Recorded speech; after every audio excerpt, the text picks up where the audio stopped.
Bilioner Tiongkok Jack Ma mendadak hilang dari publik 2 tahun yang lalu. Kemarin menjadi berita nasional di Tiongkok karena suara vote right Jack Ma di holding perusahaannya Ant Group, yang mana grup bisnis tersebut di bawahnya ada Alibaba, ada Alipay, suaranya hanya tinggal 6,2%. Demikian siaran resmi dari perusahaan Ant Group tersebut. Ada apa? Padahal saham Jack Ma awalnya adalah 53%, di mana suaranya adalah mayoritas. Sekarang saham Jack Ma hanya tinggal 6,2%.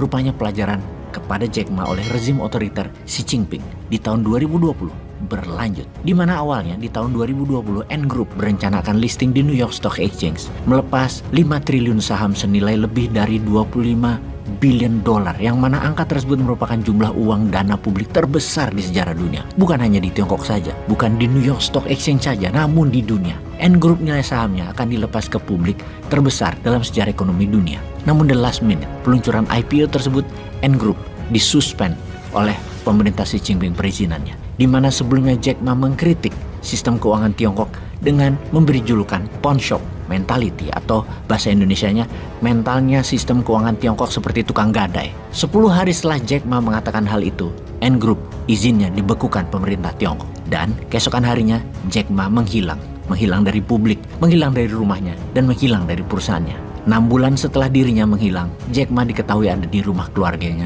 dan tidak ada satupun komentar keluar dari mulutnya sejak saat itu. Dia sudah dibungkam rupanya oleh pemerintah komunis Tiongkok. Publik ketika Jack Ma hilang terbayang 5 bilioner pengkritik kebijakan Xi Jinping sejak tahun 2015 hingga tahun 2020 yang juga hilang. Yang kemudian ada yang meninggal di penjara, ada yang dipenjara selama 10 tahun dengan tuduhan korupsi lah. Namun yang pasti semuanya dimiskinkan. Siapa dia? Xiao Jianhua, bilioner finance dari Tomorrow Group, Hua Guangyu, pengusaha bilioner bidang elektronik, Ren Zhijiang, dunia properti, Xu Ming dan Guo Guangqing, semuanya adalah bilioner sebelum Jack Ma, dan semuanya adalah pengkritik kebijakan Xi Jinping yang hilang. Jack Ma adalah yang terakhir dimiskinkan dari 53% ke 6,2%. Hartanya diambil pemerintah otoriter Xi Jinping. Memiskinkan bilioner populer adalah strategi untuk membuat Tiongkok menjadi negara selalu tanpa oposisi. Ngomong-ngomong, kalau sahabat menerima informasi seperti ini dari kakak tertua ya, jangan dihubung-hubungkan dengan santarannya Bosman. Bosman memang sering mengkritik kebijakan yang kurang membuat Indonesia terbang ekonominya, namun selalu memberikan alternatif solusi. Selain memberikan solusi, dipraktekkan langsung. Contohnya dalam membangun ekonomi akar rumput kaum wong cilik dengan strategi urun dana. Urun dana adalah salah satu solusi yang diberikan untuk bagaimana UMKM bisa dapat pendanaan, agar 40-an juta pengusaha UKM bisa dapat funding bagi hasil, bukan pinjam kredit dengan bunga rentenir yang menjadikan sistem ekonomi Wakanda jadi cocok dengan sebutannya yang Jack Ma katakan tadi, pawn shop mentality. Ya enggak lah. Bosman dan tim punya alternatif solusinya sekaligus mempraktekkan MMT secara murni. Misalnya saja Santara dibebaskan mainnya ya, pakai blockchain misalnya, tanpa aturan KSEI, namun tetap di bawah OJK pakai tokenisasi. Take off itu ekonomi rakyat. Tapi jangan-jangan hal ini bisa-bisa membuat Bosman jadi tambah tajir, juga membuat 100.000 UKM dibiayai, lalu ada 5 juta investor yang happy.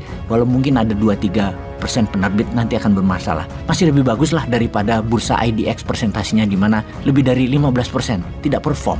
Maka bisa dibayangkan ada 100.000 UKM yang membuat 2 juta lapangan kerja baru, juga membuat rakyat jadi pintar bisnis dan investasi yang jangka menengahnya akan membahayakan posisi politik pejabat berkuasa. Kali ini ya, makanya jangan dituruti aturan model bisnis kekinian fintech pakai blockchain dengan model tokenisasi stok maunya Bosman ini. Jangan. Ini maaf loh ya, ini bukan penggiringan opini, hanya saja otak liar Bosman jadi kesana agar jangan rakyat Wakanda ini jadi pada sugih mungkin ya. Sungguh, informasi tentang Jack Ma ini bukan nyama-nyamain, bukan banding-banding ke. Ya mesti kalah ya. Wong Bosman iki bodoh, sudah itu ndak punya bolo lagi, malah banyak haternya. Bolo cuman para sahabat yang percaya bahwa MMT bisa jadi solusi membuat rakyat makmur.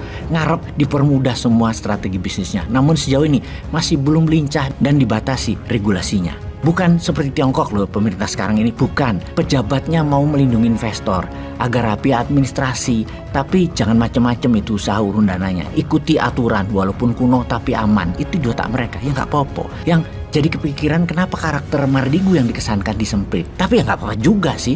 Kalau secara pribadi Bosman masih asik aja, namun kok kesannya OJK juga pansos gitu loh. Bukan administrasi Santara yang difokuskan, tapi Bosman-nya. Tapi oke lah, kita balik ke topik. Tenang, kita tetap nurut maunya pemerintah. Manut, kita buang 70%-an pengusaha UMKM yang baik namun tidak tertib administrasinya dari daftar Santara. Kalau perlu sisakan 32 saja.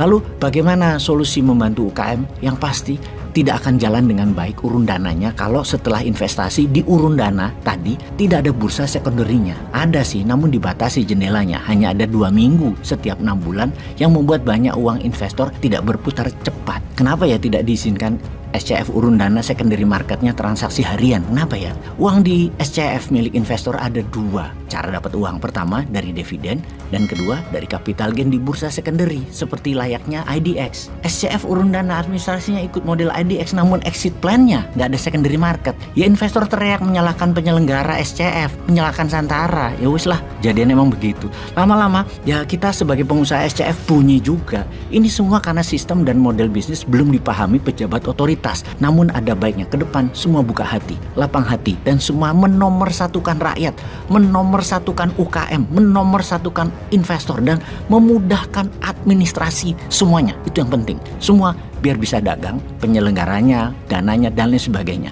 Mudah, murah, dan cepat. Daripada diambil asing atau diambil rentenir, atau jangan sampai kita main dari luar negeri jadi global company ke depannya. Sempat kepikiran juga seperti hal itu, yaitu bagaimana sesama orang buangan apa Bosman gabung sama Jack Ma aja kali ya. Main dari negara netral demi membantu rakyat akar rumput, demi NKRI.